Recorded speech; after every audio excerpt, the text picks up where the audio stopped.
Hello, ladies and gentlemen, and welcome to another installment of the Retro Entertainment Archive. This time around, we'll be switching gears here in this video, and we'll be talking about, well, obviously, since you've seen the thumbnail for the video, we'll be talking about that all-time perennial classic of television.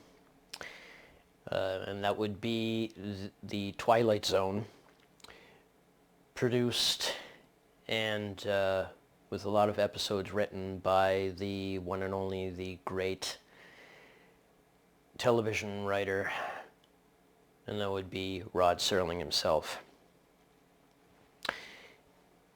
Now, you're probably thinking, folks, the Twilight Zone?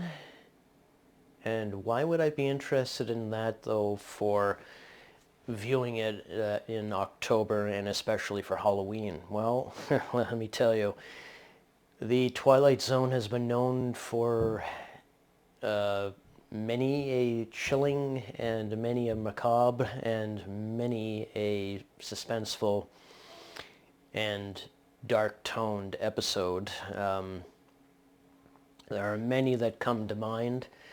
And I'll be, in the video, I'll be trying to give you my recommendations for some of the episodes I think that would be great, though, for October and especially for Halloween. And I will be talking more about the Twilight Zone in a future installment of the program. However, this time around I just want to focus in on the TV episodes that I consider to be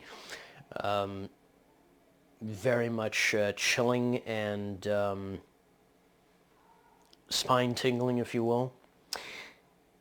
And they have kind of like horror elements in them. So with that in mind, ladies and gentlemen, please join me at the desk as we discuss horrific themed episodes of The Twilight Zone. All right, well, here we are, and we're going to be talking about a classic TV series from the golden age of television. Which, of course, many of you folks out there who enjoy classic TV will be very familiar with, and that's, of course, The Twilight Zone. And it was created, the brainchild, if you will, by renowned playwright and writer Rod Serling. And just to give a brief background here, you'll just have to bear with me for a moment here. I'm just going to consult my laptop here. Now, of course, The Twilight Zone was broadcast on CBS, the CBS network, from October the 2nd, 1959 until its final season. It was on for 5 seasons, and its final broadcast was on June the 19th, 1964. So it was on for 5 years, and it was broadcast in black and white. And it was created by Rod Serling, and also he was also the executive producer, and he was also the presenter of the show as well in all of the episodes. And he had that distinctive sort of narration or initial patter, if you will, I suppose, to introduce the episodes, and he has that distinctive manner and way of talking about them. And he, just by being the presenter as well, he certainly struck a distinctive tone, if you will, for the series. He had that kind of ironic sort of twinkle in his eye whenever he would talk about, briefly talk about the various episodes and what have you, and what would eventually happen. Now, Just to point out here, just for a bit of reference. Now this is quite interesting. Now the main writers, of course, for the Twilight Zone, Rod Serling was certainly one of them, and he had written 92 episodes of the series. The other writers, of course, also were Charles Beaumont, and he had written 22 episodes. Then there was also writer Richard Matheson, and he had written 14. There was also Earl Hamner Jr., who wrote 8, and there was also, as well, George Clayton Johnson, who wrote 5. Now, the majority of the episodes, of course, they dealt with a lot of fantasy themes as well as science fiction and horror. And it was an anthology series, and it dealt with different characters in each episode, and the fantastic and uncanny and macabre even situations that they would face. And I think, though, that especially in October, and also since we're approaching Halloween, that the Twilight Zone is definitely a must-watch classic TV series that you can enjoy and get some thrills and chills from. And just to talk about my 15 favorite episodes, if you will, which I think are the scariest, but that's just my opinion, of course. You probably will have your own favorite episodes as well, but I'll just give you my personal Twilight Zone episodes. I think they're the scariest. I'll just give brief synopsises for each here. Now, the first one is The After Hours, and it stars Anne Francis. While resting in an office following a frightening discovery, Marcia finds herself accidentally locked inside a closed department store. She attempts to find a way out and becomes alarmed by mysterious voices calling to her and by subtle movements made by the supposedly lifeless mannequins around her.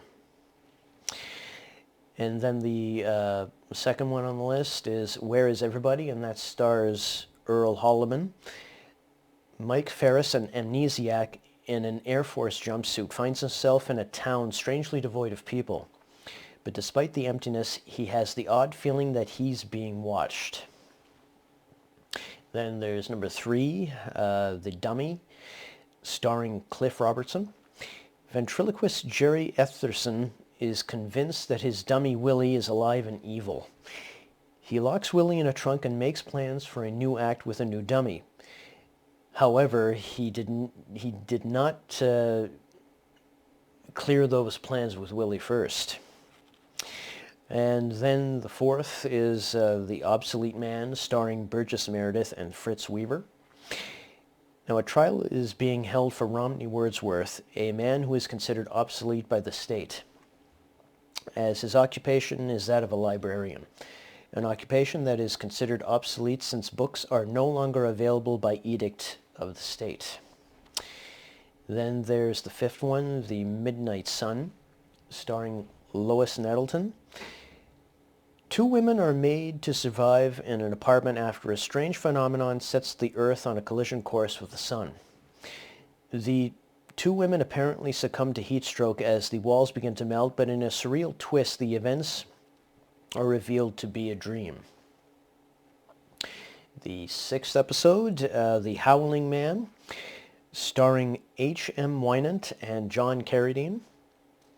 Seeking refuge from a storm, a traveler comes upon a bizarre abbey of monks who have imprisoned a man who begs for his help. When he confronts the head monk, he is told that the man is the devil, and the traveler must decide whom to believe. The 7th is Perchance to Dream, starring Richard Conte. A fatigued man fights to stay awake as he explains to a psychiatrist that if he falls asleep, it will trigger a nightmare which will cause his heart to fail. Number 8, Eye of the Beholder, starring Maxine Stewart. A young woman lying in a hospital bed, her head wrapped in bandages, awaits the outcome of a surgical procedure performed by the state in a last-ditch attempt to make her look normal. Number 9, and this is one of the most famous episodes of The Twilight Zone of all time. It's A Good Life, starring Billy Mummy, or Mummy. I'm not exactly sure how it's pronounced correctly. I'm sorry if I did mispronounce it. Billy Mummy, I think. At any rate, on an isolated family farm in Peaksville, Ohio, young Anthony Fremont, who has vast mental powers but lacks emotional development, holds his terrified family and neighbors in thrall to his every juvenile wish. Number 10, The Hitchhiker, starring Inger Stevens and Leonard Strawn. A young woman driving across country becomes frantic when she keeps passing the same man on the side of the road. No matter how fast she drives, the man is always up ahead, hitching her for a ride. Number 11, Mirror Image, starring Vera Miles and Martin Milner. While waiting inside a bus station, Millicent Barnes has the strange feeling that a doppelganger of herself is trying to take over her life. The 12th episode, 22, starring Barbara Nichols and Jonathan Harris. A woman suffering from exhaustion and overwork is in care at a hospital and has a recurring nightmare where she takes the elevator down to the hospital's morgue and is invited in by an ominous-sounding nurse who tells her room for one more. Number 13, And When the Sky Was Opened, starring Rod Taylor and Charles Aidman. 3 U.S. astronauts blast off from Earth on an initial test flight in an experimental rocket ship, but during the flight into space, the ship disappears from radar, then reappears, and the 3 astronauts begin to endure strange occurrences. Living Doll, this is another famous episode. Living Doll stars Telly Savalas. Frustrated Eric Streeter